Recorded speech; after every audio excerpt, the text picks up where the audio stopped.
ఉన్నత విద్యను అభ్యసించిన ఆ రైతు దంపతులు ఆధునిక పోకడల చట్రంలో ఇరుక్కుపోలేదు. సొంతూరిని నమ్ముకుని సాగురంగం బాట పట్టారు. ఆ క్షేత్రంలో రసాయన ఎరువుల వాడకం ఉండదు. పురుగు మందులతో పని లేదు. సాగులో ఖర్చులను తగ్గించుకునేందుకు అవసరమైన వనరులను సొంతంగా సమకూర్చుకుంటున్నారు. పాడి పంటలను 2 కళ్లుగా చూసుకుంటున్నారు. పాడి పశువులనే కాక మేకలు, కోళ్లు, సునకాలను పెంచుతూ జంతు ప్రేమికులని నిరూపిస్తున్నారు. ఇంతకు వారెవరో, సాగుబాట ఎందుకు పట్టారో, సేద్యంలో అవలంబిస్తున్న విధానాలేవో వారి మాటల్లోనే తెలుసుకుందాం.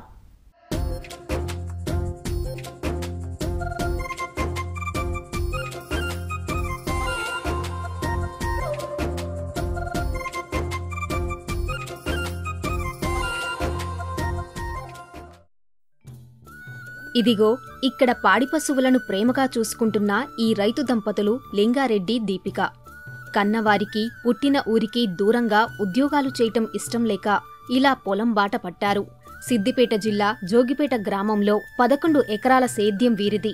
పంటకు తోడు పాడి ఉంటేనే సాగు లాభదాయకమని గ్రహించి 50కి పైగా పశువులను పెంచుతున్నారు. ఆవులు, గేదెలు, మేకలు, గొర్రెలు, కోళ్లు ఇలా అన్నిటినీ అనుసంధానించారు. అంతేకాదు, జాతి కుక్కలతో పాటు వీధి సునకాలను సైతం చేరదీసి జంతువులపై వారికున్న ప్రేమను చాటుకున్నారు. తమ పొలం చుట్టూ సీసీ కెమెరాలను ఏర్పాటు చేసుకుని నిత్యం పర్యవేక్షిస్తున్నారు. ప్రస్తుతం 3 ఎకరాల్లో వరి, 3 ఎకరాల్లో కంది పండిస్తూ మిగిలిన పొలంలో పలు రకాల పశుగ్రాసాలు పెంచుతున్నారు. అజొల్లాను పెంచుతూ అటు పశువులకు దానాగా, ఇటు వరికి సేంద్రియ ఎరువుగా ఉపయోగిస్తున్నారు. ప్రస్తుతం 25 పశువుల నుంచి ప్రతిరోజు 180 లీటర్ల పాలు ఉత్పత్తి వస్తోంది. పాలను సొంతంగా విక్రయిస్తున్నారు. ఉద్యోగం కంటే సొంత ఊళ్ళో పనిచేసుకోవటం ఎంతో సంతృప్తినిస్తోందంటున్న రైతు దంపతులతో మా ప్రతినిధి రామకృష్ణ ముఖాముఖి ఇప్పుడు చూద్దాం. మీరు సాఫ్ట్వేర్ కొలువును వదిలి ఈ వ్యవసాయం వైపు మగ్గు చూపారు. ఎందుకని? సహజంగా ఉద్యోగం అంటే అది ఒక మంచి అవకాశంగా భావిస్తారు. కానీ మీరు అలాంటి ఉద్యోగాన్ని వదిలేసి ఈ వ్యవసాయం వైపు మగ్గు చూపారు. ఏంటి కారణం ఏంటి? అంటే మనము ఎప్పుడు వేరే దగ్గర జాబ్ చేస్తూ అక్కడ కన్నా మనం స్వయం ఉపాధి కల్పించుకుంటూ మన దగ్గర ఇంకొక నలుగురికి పని కల్పిస్తూ మనంతలో మనం పోషణం చేసుకుంటూ ఇంకో నలుగురికి ఉపాధి కల్పించాలనే ఆలోచనతోటి పాడి పంట 2 పాడి అంటే మనం బర్రెలు, ఆవులు అన్నీ ఉన్నాయండి. అలాగే మనం వ్యవసాయం కూడా న్యాచురల్గా గో ఆధారిత వ్యవసాయం చేయాలని చెప్పేసి అనే కాన్సెప్ట్తో మనకి ఐడియా వచ్చింది. మనకు ల్యాండ్ ఉంది, టోటల్గా డెవలప్ చేసుకొని మన సొంత ఊరిలో సొంత ఉపాధితో సొంతగా ఒక బిజినెస్ టైప్లో చేయాలని చెప్పే కాన్సెప్ట్తో ఇక్కడికి వచ్చామండి. అంటే మీరు ఇప్పుడు ఈ ఆవులు కావచ్చు, ఈ పశుపోషణ, అలాగే మేకలు, గొర్రెలు ఇవి కూడా పెంచుతారు. మొత్తం అసలు మీరు స్టార్ట్ చేయడానికి ఎంత ఇన్వెస్ట్మెంట్స్ పెట్టారు? అంటే స్టార్ట్ చేయడానికి విడతల వారీగా మనం పెట్టుబడి పెట్టుకుంటూ వచ్చాము. స్టార్టింగ్లో మేము 20 lakhsతో స్టార్ట్ చేశాము. ఒక షెడ్ వేసాము, ఎలక్ట్రిసిటీ కరెంట్ తీసుకున్నాము. ఒక 10 animalsతో స్టార్ట్ చేసాము. స్టార్టింగ్లో వాటికి 2 monthsకి ఒకసారి 2 అట్లా యాడ్ చేసుకుంటూ వెళ్ళిపోయాము. ఇప్పుడు టోటల్గా మా దగ్గర ఒక 50 animals ఉన్నాయండి. ఆవులు ఒక 15 ఉన్నాయి. వాటి దూడలు కూడా మేము అలాగే సంరక్షించుకుంటూ దూడలను కూడా పెంచుతున్నాము. బఫెలోస్ ఒక 30 ఉన్నాయి. నెక్స్ట్ జనరేషన్లో కూడా బ్రీడ్ కూడా డెవలప్ అవుతూ ఉంది. వాటికి పుట్టిన దూడలను కూడా పెంచుతూ ఉన్నాము. వాటితో వచ్చే బై ప్రోడక్ట్స్ కూడా మనం యూజ్ చేస్తున్నాము. పేడని మొత్తం మనం డైరెక్ట్గా మన పొలంలో యూజ్ చేసుకుంటున్నాము. అక్కడ తక్కువ పెట్టుబడితో ఎక్కువ పంట తీయగలుగుతున్నాము. ఇప్పుడు మనం మిల్క్ కూడా డైలీ ఇప్పుడు మాకు 200 liters వరకు అలా ప్రొడక్షన్ వస్తుంది. అవి టోటల్గా హోమ్ డెలివరీసే చేస్తామన్నమాట. మేము లోకల్ వెండర్స్కి పోయకుండా సాయి ఆర్గానిక్ డైరీ అని బ్రాండ్ పైన మనం టోటల్గా డిస్ట్రిబ్యూట్ చేస్తున్నామండి. అంటే మీరు ఈ బ్రీడ్ని ఎక్కడి నుంచి తీసుకొచ్చారు? గుజరాత్లో గిర్ ఆవులు ఉంటాయి.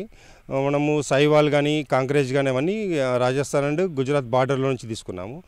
బఫెలోస్ హర్యానా నుంచి ఉన్నాయి. మన లోకల్ బ్రీడ్స్ కూడా ఉన్నాయండి. లోకల్ బ్రీడ్ అంటే గ్రేడెడ్ ముర్రా అంటారన్నమాట. అంటే మీకు ఎంత భూమి ఉంది, దాంట్లో పంట ఎంత పండిస్తున్నారు, పశుగ్రాసం ఎంత పండిస్తున్నారు, ఏ విధంగా ఈ పశువులకి ఆహారాన్ని అందిస్తున్నారు? 8 acresలో at least 7 varieties of grasses use చేస్తామన్నమాట. అన్ని రకాల గడ్డి మిక్స్ చేసేసి మనము వాటికి యానిమల్స్కి ఫీడ్ చేస్తాము. మిగతా ఒక 3-4 acresలో వరి పండిస్తాము. కొన్నిట్లలో పప్పు ధాన్యాలు, సోయా, తొగరి, గోధుమ మన పంట మార్పిడి చేసుకుంటూ మనకి భూమికి నష్టం కలగకుండా అన్ని రకాల పంటలు పండిస్తున్నాం అన్నమాట. దీని పేరు అజోలా అంటారు. ఇది మనము పశువులకి దానాగా సబ్స్టిట్యూషన్గా కూడా వాడచ్చు. వరి పండియడంలో కూడా ఇది చాలా కీలకమైన బయో ఫర్టిలైజర్ లాగా యూజ్ అవుతుంది. ఇది వరిలో వేయడం వల్ల ఏంటంటే ఒకటి వాటర్ రిసోర్సెస్ని తక్కువ వాటర్లో మనం ఈజీగా వరిని పండియొచ్చు.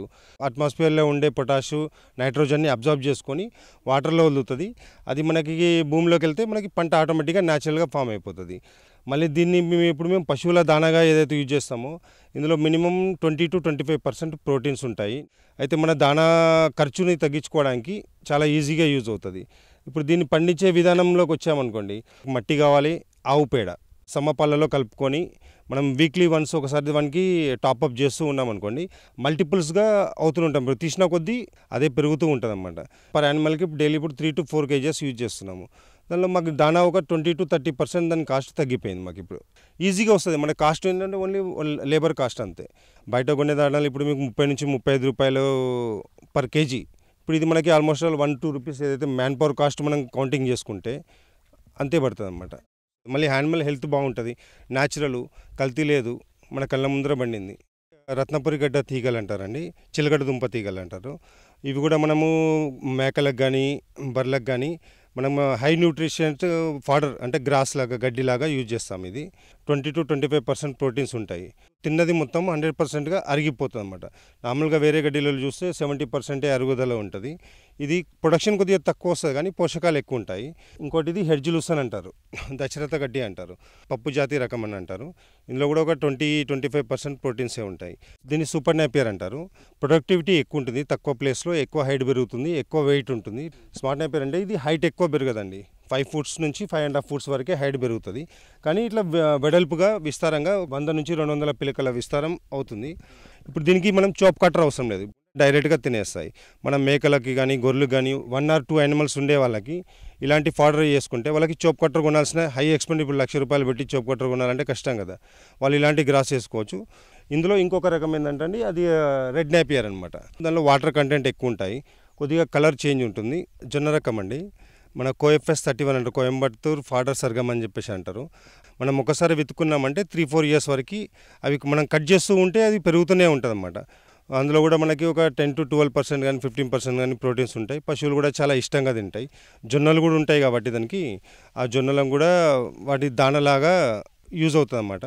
ఇది గోధుమ అలికామండి. మనము వరి నాటి అయిపోయిన తర్వాత పంట మార్పిడి విధానంలో ఒకసారి పంట మార్చాలని చెప్పేసి ఇందులో గోధుమ అలికామన్నమాట. గోధుమలు పండించిన తర్వాత గోధుమలు కూడా మేము మా ఆవులకు కానీ వాటికే దానాలాగా వాడుకోవాలి.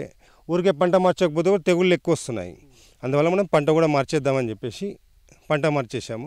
అంత న్యాచురల్ ప్రాసెస్లో మేము ఏ పంట పండించినా సరే రసాయన ఎరువులు వాడకుండా సేంద్రియ ఎరువులు వాడుకొని అలాగే తీయాలని చెప్పి మా ఉద్దేశం అనమాట. ఒకటి పప్పు జాతి గడ్డి రకాలు అంటారు, ఒకటి ధాన్యం జాతి గడ్డి రకాలు అంటారు, మళ్ళీ డ్రై ఫాడర్, 3 రకాలు మేము మిక్సింగ్ చేస్తామన్నమాట. ఇప్పుడు ధాన్యం జాతి గడ్డి అనుకో ఆ చెరుకు టైప్లో ఏదైతే ఉందో రెడ్ నేపియర్ కానీ స్మార్ట్ నేపియర్ కానీ అది ఒక 30% ఉంటుందండి. ఒక 40% గ్రాస్లో రజకా గడ్డి, దశరథ గడ్డి, రత్నపురి గడ్డ తీగలు, మళ్ళీ ఇంకా మిగతాది ఎండుగడ్డి. ఎండుగడ్డి అంటే వరిగడ్డి అని కాదు, జొన్ననే మొత్తం మేము డ్రై చేసుకొని దాన్నే డ్రై ఫాడర్గా యూజ్ చేస్తామన్నమాట. దానా ఒక 5% ఉంటుంది. వాటికి పర్ డే 40 kgs ఫీడ్ చేయాలి. ఆ 40 kgsలో ఇవన్నీ మేము మ్యాచ్ చేసుకుంటాం అనమాట. కూరగాయలు కూడా పండియాలని చెప్పి ప్లానింగ్లో ఉంది. నెక్స్ట్ 5 layer ఫార్మింగ్ కూడా చేయాలని చెప్పి నెక్స్ట్ ప్లానింగ్లో ఉంది. భూమి ఉంది, దాన్ని మొత్తం యూజ్ చేసుకోవాలి, యూటిలైజ్ చేసుకోవాలని చెప్పి. సహజంగా అందరూ ఇప్పుడు వరి కోతలు అయిపోగానే మంట పెట్టేసి కాల్చేస్తారు. మనం అలా కాల్వకుండా దాన్ని ఫస్ట్ కల్టివేటర్తో దున్నేసుకుంటాము. దున్నిన తర్వాత ఎప్పుడైతే మనం ఒక 20 days కానీ 25 days అప్రాక్సిమేట్లీ మనము వరి నాటు వేసే రోజు వస్తుంది అనుకున్నప్పుడు వాటికి వాటర్ పెట్టేసి మనం రోటావేటర్తో కానీ కేజీలు ఎక్కించుకొని దాన్ని మొత్తం బురదలో దున్నేస్తాము. అవి న్యాచురల్గా ఎరువులాగా మన పచ్చి రొట్టె ఎరువులాగా అవి కూడా యూజ్ అవుతాయి. మనం వరి కాల్చడం వల్ల ఏంటంటే మన భూమిలో ఉండే నేలమిత్ర పురుగులు కానీ వానపాములు కానీ నట్టలు అంటారు కదా, అవన్నీ చనిపోతాయి. చనిపోవడం వల్ల మనకి భూమి గుల్లగుల్ల కాదన్నమాట. ఇప్పుడు ఇది బురదలో పెట్టాం కదా, దీంట్లో కంటిన్యూగా మనము ఆవు పేడని మనము యాడ్ చేస్తూ ఉంటాం అనమాట. 5 days 6 days ఒకసారి మళ్ళీ అజోలా వేస్తాం. దాంట్లో అజోలా వేసే వరకు అది 20 daysలో ఆల్మోస్ట్ ఒక 50% కానీ 60% కానీ స్ప్రెడ్ అయిపోతుంది. మళ్ళీ మనం నాటేసే ఒకరోజు ముందు మనం దాన్ని మొత్తము కేజీలతో జంపు కొట్టేస్తాము. అప్పుడు అది భూమిలో కూడా కలిసిపోతుంది అజోలా. అదొక ఎరువులాగా మన పచ్చి రొట్టె ఎరువులాగా అది ఆ విధంగా యూజ్ అవుతుంది. మళ్ళీ మనకు భూమిలోకి వెళ్ళిపోయిన తర్వాత వాటర్ని కూడా మనం తొందరగా డ్రై కానివ్వకుండా చూస్తుంది. మనకి దీంట్లో సేంద్రియ ఎరువులతోటే గో ఆధారితంగా గోమూత్రము, గోపేడ, అజోలా ఈ 3తోటే మేము పండిస్తున్నాము. మిగతా వాళ్ళతో కంపారిజన్లో చూస్తే మనకు ఒక 2 బస్తాలు ఎక్కువనే వస్తున్నాయి కానీ తక్కువేం రావట్లేదు. గోవులని సంరక్షించాలి, గోవులని పెంచాలి. ఒక ఆవు మన దగ్గర ఉంటే 3 ఎకరాలు మనం ఎరువు లేకుండా వాళ్ళకన్నా 10,000 రూపాయల పెట్టుబడి తక్కువతో మనము ఎక్కువ పంట కూడా తీసుకోవచ్చు. మళ్ళీ హెల్తీ ఫుడ్ కూడా మనం ప్రొడ్యూస్ చేసినట్టుగా అవుతుంది. మీ దగ్గర ఎక్కువగా చూస్తున్నాం కుక్కల దగ్గర నుంచి బాతులు, కోళ్ళు ఇలా అన్ని రకాల జంతువులను చూస్తూ ఉన్నాం. ఏంటి అసలు మీరు వీటిని కూడా ఆదరిస్తున్నారు ఏంటి? ఇప్పుడు నేను కానీ మా భార్య కానీ అందరము జంతు ప్రేమికులమండి. అందువల్ల ఇప్పుడు మా దగ్గర బాతులు ఉన్నాయి, కోళ్ళు ఉన్నాయి, మేకలు ఉన్నాయి, గొర్రెలు ఉన్నాయి. డాగ్స్ని కూడా ఇప్పుడు ఎవరైనా సరే ఎక్కడైనా ప్రాబ్లం ఉందంటే మా దగ్గరికి వచ్చి వదిలేస్తే వాటిని మేము టోటల్గా కేర్ తీసుకుంటాము. స్ట్రీట్ డాగ్స్ ఉన్నాయి, బ్రీడెడ్ డాగ్స్ కూడా ఉన్నాయి. అన్ని రకాలు పెంచుతామండి. మావులు కావచ్చు, గేదెలకు కావచ్చు పేర్లు పెట్టుకుని మరి మీరు వాటిని చూస్తున్నారు, ఎందుకని అలా? అది వాటి మీదున్న ప్రేమ అండి. వీటి మీదున్న ప్రేమతో ఇది స్టార్ట్ చేయడం జరిగింది. తర్వాత దీనికి ఎడిక్ట్ అయిపోయాము. అందుకే వీటికి అన్నిటికీ పేర్లు పెట్టాల్సి వచ్చింది. ఇది స్వర్ణ, అది గంగా, అది నందు, ఇది సరస్వతి. అన్నిటికీ అలా మా దగ్గర ఉన్న కుక్కలు ఒక 20-30 కుక్కలు ఉన్నాయి. అన్నిటికీ పేర్లు ఉన్నాయి.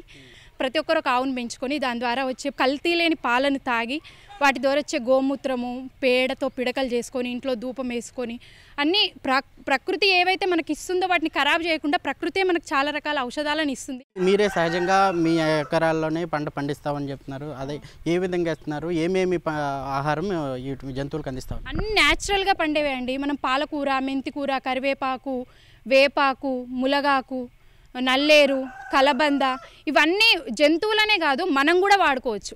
మన ఆరోగ్యం చాలా బాగుంటుంది. వారం మొత్తం ఒక ప్రోగ్రాం ప్రకారం ఇస్తామండి. ఒకరోజు వేపాకు ఇస్తాము, ఒకరోజు ములగాకు, ఒకరోజు కరివేపాకు, ఒకరోజు కలబంద, ఒకరోజు పసుపు.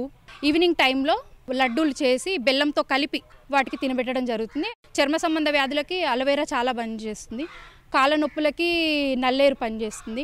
పసుపు యాంటీబయాటిక్గా పనిచేస్తుంది. వేపాకు కూడా రక్తంలో ఏమన్నా ఉంటే శుద్ధి చేస్తుంది. ములగాకు హైలీ కాల్షియము. కరివేపాకు పునరుత్పత్తి సమస్యలు రాకుండా అవే మా గోమాతలను కూడా ఇస్తాము. వాటికి పునరుత్పత్తి సమస్యలు ఉండవు. మా దగ్గర 2.5-3 ఇయర్స్లోనే మా దగ్గర 3 జనరేషన్స్ ఉన్నాయి. ఆల్రెడీ వీటి దగ్గర పుట్టిన మా పిల్లలే ఇప్పుడు ప్రెగ్నెంట్లుగా ఉన్నాయి. చిట్టి, సరస్వతి, ఇవన్నీ ఇప్పుడు గంగా, అన్నీ ప్రెగ్నెంట్లు అనమాట. ప్రేమను చాలా పొందాం గోమాతల వల్ల. ఇంతవరకు మమ్మల్ని నడిపించింది ఈ గోమాతలే, ఇక పైకి తీసుకెళ్లేది కూడా ఈ గోమాతలే. ఇది మొత్తంగా చూసుకున్నట్లయితే ఉద్యోగం అంటే ఒకరి కింద పనిచేయాలి. అదేవిధంగా ప్రతి ఒక్కరు కూడా వ్యవసాయాన్ని ఆదరించండి, అవలంబించండి అంటూ ఈ భార్యాభర్త కూడా నినాదం చెప్తున్నారు. అలాగే ప్రకృతి వ్యవసాయం ద్వారా పండే ఈ ఉత్పత్తులను తినడం వల్ల అనారోగ్య సమస్యలు ఉండవు, ఆరోగ్యంగా ఉంటారని కూడా సూచిస్తున్నారు.